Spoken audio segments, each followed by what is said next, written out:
गुणा सबसे पहले बात सीबीएसई बोर्ड की 12वीं की परीक्षाओं की और बाकी अहम परीक्षाओं की। केंद्र सरकार के आला मंत्रियों की आज एक बैठक हुई और सूत्रों के हवाले से खबर आ रही है कि सीबीएसई की 12वीं बोर्ड, जेईई और नीट की परीक्षाएं होंगी। परीक्षा के फॉर्मेट और तारीख 1 जून को तय किए जाएंगे। शिक्षा मंत्री रमेश पोखरियाल निशंक ऐलान करेंगे 1 जून को कि क्या फॉर्मेट होगा और क्या तरीका होगा, कब ये इम्तिहान कराए जाएंगे।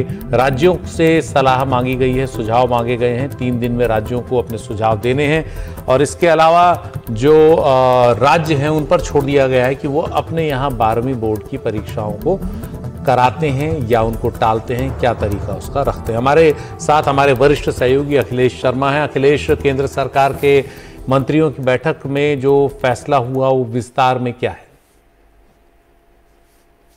ये साबित हो चुका, ये स्पष्ट कर दिया गया है कि परीक्षाएं होंगी, यानी सीबीएसई 12वीं बोर्ड की परीक्षाएं होंगी। इस बारे में निर्णय कर लिया गया है क्योंकि जो असमंजस था उसको दूर करने का फैसला किया गया कि इसको लेकर के असमंजस बिल्कुल भी ना हो। यह बात बिल्कुल सही है कि दिल्ली के जो मुख्यमंत्री है मनीष सिसोदिया, वो इस बात के पक्ष में नहीं थे कि परीक्षाएं होनी चाहिए। उन्होंने पुरजोर तरीके से इस बात को इस बैठक में रखा भी, लेकिन बाकी सारे राज्यों में यह सहमति बनी कि परीक्षाएं होनी चाहिए। दूसरी महत्वपूर्ण बात यह भी कि देखिए, ये जो आज की जो बैठक थी, यूएम बनाया गया, ये सिर्फ सीबीएसई परीक्षाओं को लेकर बनाया गया है। जहां तक राज्य है, राज्यों के बोर्ड हैं, वो अपने बारे में फैसला करने के लिए स्वतंत्र हैं और हमने देखा भी है ताबिश के अलग अलग राज्यों के जो बोर्ड हैं वो फैसला कर भी रहे हैं। छत्तीसगढ़ से एक खबर आई कि वहां के बोर्ड ने फैसला किया है कि बच्चे जो है वो लिखित परीक्षा देंगे, जो उत्तर पुस्तिकाएं हैं वो 5 दिनों बाद सबमिट की जा सकती है।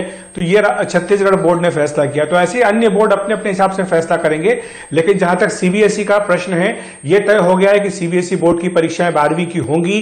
किस फॉर्मेट में होंगी, कब होगी, इस बारे में शिक्षा मंत्री 1 जून को विस्तृत जानकारी देंगे। लेकिन सभी राज्यों से इस बारे में सुझाव मांगे गए हैं। यूएम ने कहा है कि अगले 3 दिनों में लिखित सुझाव भेज दें और उसके बाद एक अंतिम फैसला इस बारे में कर लिया जाएगा। साथ ही नीट और जेईई की जो परीक्षाएं हैं वो भी आयोजित की जाएंगी, लेकिन जाहिर सी बात है कि उनमें थोड़ा समय भी लगेगा। जी।